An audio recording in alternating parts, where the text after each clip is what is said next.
Kita dari Polres Jember melakukan press conference ya pengungkapan kasus tindak pidana pencurian dengan kekerasan. Ya, jadi ada dua pelaku dari dua LP atau dua kejadian yang kita ungkap. Ya, yang pertama kejadian di Kecamatan Sukorambi.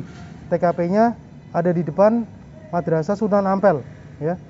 Jadi modus operandinya untuk pelaku ini yang melakukan pengambilan handphone korban di atas nama SA pada saat sedang berjalan, ya, yang sedang dikalungkan di tali, kemudian diambil oleh tersangka. Ya, kemudian sempat korban ini kehilangan keseimbangan dan juga ada luka sedikit, ya.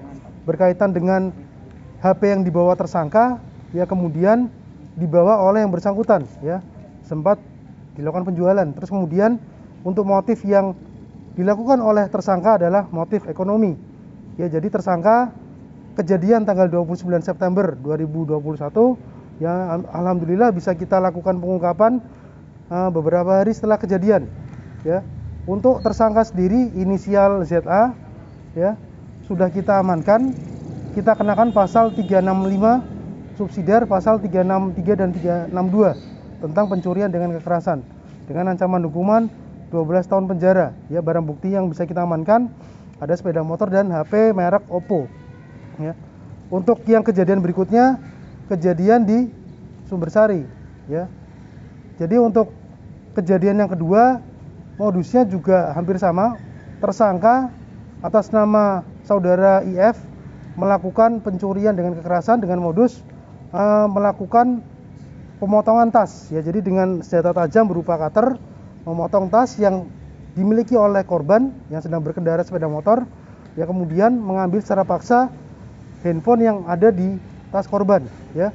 Kejadian tanggal 13 September sama beberapa minggu setelah kejadian, alhamdulillah berhasil kita ungkap, ya, dengan dasar motif ekonomi. Ya, kejadiannya di Patrang. Kejadiannya di Kecamatan Patrang, tidak berlangsung lama dari kejadian sebelumnya. Pengungkapan alhamdulillah bisa kita lakukan pengungkapan. Untuk TKP yang kedua ada satu DPO atas nama NA dan beberapa DPB, ya, seperti sarana motor yang digunakan serta cutter ataupun senjata tajam yang digunakan untuk melakukan pemotongan tas milik korban. Ya, barang buktinya sementara juga ada handphone milik korban. Untuk pelaku juga sama, kita kenakan pasal 365 KUHP, ya, tentang delik pencurian dengan kekerasan, ancaman hukuman ya 12 tahun penjara. Ya, jadi menindaklanjuti dari informasi masyarakat tentang adanya tindak pidana pencurian dan kekerasan atau begal, ya, kami mengantisipasi atau mengimbau masyarakat untuk lebih berhati-hati ke depannya.